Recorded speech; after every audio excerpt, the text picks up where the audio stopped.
Hello guys, હું છું તમારો પ્રિય ભરત બાપુ। આઈ હોપ કે તમે બધા મજામાં છો। મારા નવા વિડીયોની અંદર હાર્દિક સ્વાગત કરું છું। આજે હું તમને કદમગીરીની મુલાકાતે લઈ જવાનો છું, તો તમે મારી સાથે વિડીયોમાં બન્યા રહેજો।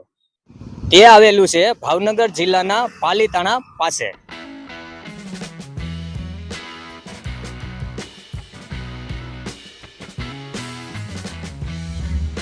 તમે જોઈ રહ્યા છો આ બોર્ડ। આપણે અત્યારે સોનગઢ પહોંચી ગયા છે અને સોનગઢથી આપણે પાલીતાણા તરફ જવાનું છે અને પાલીતાણાથી જેસરના રસ્તા ઉપર આપણે જવાનું છે।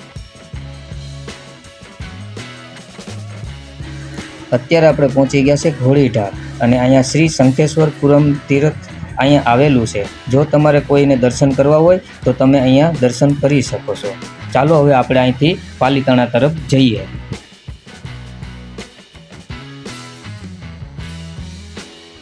તમે જોઈ શકો છો મિત્રો, વરસાદ પણ બહુ ચાલુ થઈ ગયો છે।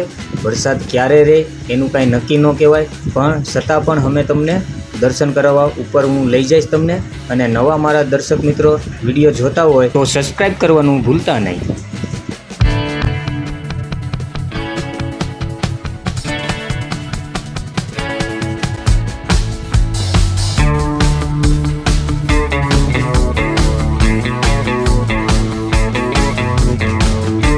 તો મિત્રો, ભાવનગરથી કદમગીરી કમળાઈમાનું મંદિર 60 થી 70 કિલોમીટરના અંતરે આવેલું છે। તો મિત્રો, હું તમને આજે એવી જગ્યાએ લઈ જાઉં છું કે તે ગુજરાતના 222 રજવાડાનું એક ગામ છે, એવું કે કદમગીરી તરીકે ઓળખાય છે। તો વિડીયોમાં મારી સાથે બન્યા રહેજો, તમને બહુ મજા આવશે।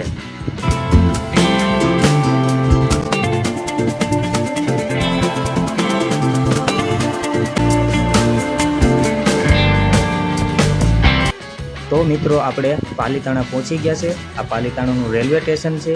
હવે આપણે અહીંયાથી સીધા કદમગીરી જઈશું। તો મિત્રો, આપણે પાલીતાણા જેસર રોડ ઉપર છીએ અને રોડ ઉપર કદમગીરી જવા માટેનું બોર્ડ છે, તો ત્યાંથી આપણે ડાબી સાઈડ વળી જશું।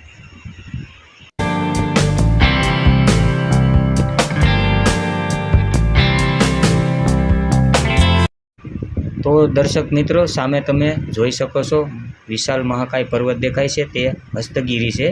અને તમે મને આવો ને આવો સપોર્ટ કરતા રહેજો, તો મારા નેક્સ્ટ વિડીયોમાં હું તમને આની મુલાકાતે લઈ જઈશ।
તમે આ બોર્ડ જોઈ શકો છો। અહીંથી કમળાઈમાનું મંદિર 2 કિલોમીટર થાય છે અને જો તમારે અહીંથી બગદાણા દર્શન કરવા જવું હોય તો અહીંથી 10 કિલોમીટર થાય છે। તો મિત્રો, આપણે જમણી સાઈડ વળી ગયા છીએ। તો આપણે થોડીક જ વારમાં 2 કિલોમીટર પસાર થતાં પર્વત ઉપર પહોંચી જશું કમળાઈમાના મંદિર। તો મારી સાથે વિડીયોમાં બન્યા રહેજો।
ફાઇનલી ગાઈસ આપણે કદમગીરી પહોંચી ગયા છે ને કદમગીરી કમળાઈમાનું મંદિર છે ઉપર. અમે ઉપર પહોંચી ગયા છે. હવે તમને ઉપર દર્શન કરાવવા લઈ જાય તો તમે મારી સાથે વિડીયોમાં બના રહેજો, તમને બહુ મજા આવશે.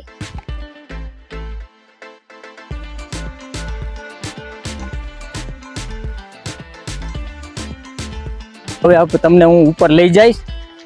ઉપર ચડવું તો બહુ મુશ્કેલ છે, પણ હું તમને દર્શક મિત્રો ઉપર ચડીને બધું બતાવીશ. કેમ કે આમાં ચડવું બહુ મુશ્કેલ પડે. તમે ચોમાસાનું છે, વરસાદ પણ એવો છે, તો પછી આમાં વાતાવરણના હિસાબે આમાં બહુ ધ્યાન રાખવી પડે. લપસી જાય, ગારો હોય.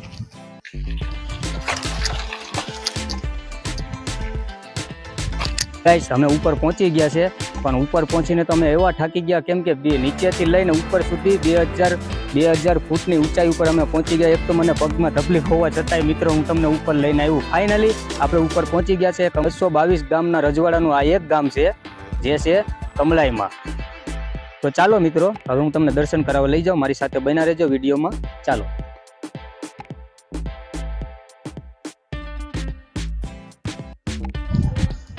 ધીમે ધીમે કરીને ઉપર તો પહોંચી ગયા મિત્રો. હાલત બહુ ખરાબ થઈ ગઈ છે, પણ તમને હું દર્શન કરાવીશ. મારી સાથે બન્યા રહેજો વિડીયો.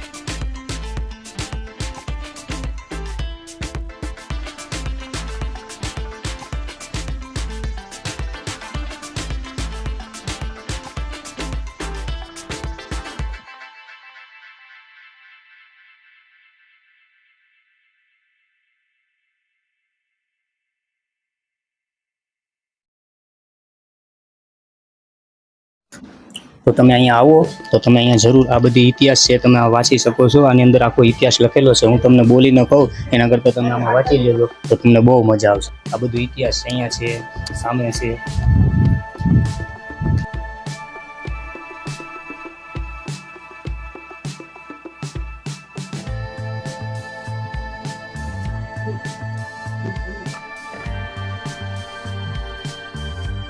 મિત્રો તમને દર્શન કરીને મજા આવી ગઈ છે. મને તો બહુ મજા આવી.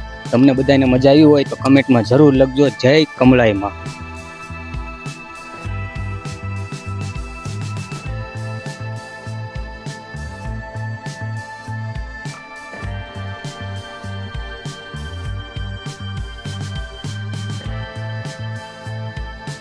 તમે જોઈ શકો છો મંદિરનું કામ પણ ચાલુ છે. ભવિષ્યમાં 5-15 દિવસ પછી કે ગમે ત્યારે મંદિર બની જશે. તમે આવજો, બહુ મજા આવશે દર્શન કરવાની. કમળાઈ હોળીના દિવસે અહીંયા હોળી પ્રગટાવવામાં આવે છે, તે 40 કિલોમીટર સુધી દેખાય છે. ફાઇનલી મિત્રો, હવે તમને દર્શન કરી લીધા છે. મજા આવી ગઈ હોય છે તમને. જો દર્શન કરીને તમને મજા આવી હોય તો અમારા વિડીયોને લાઇક અને શેર અને સબસ્ક્રાઈબ તો જરૂર કરતો, જેથી કરીને તમને આવા વિડીયો જોવા મળશે. ફરીને આપણે નેક્સ્ટ વિડીયોમાં પાછા મળશું.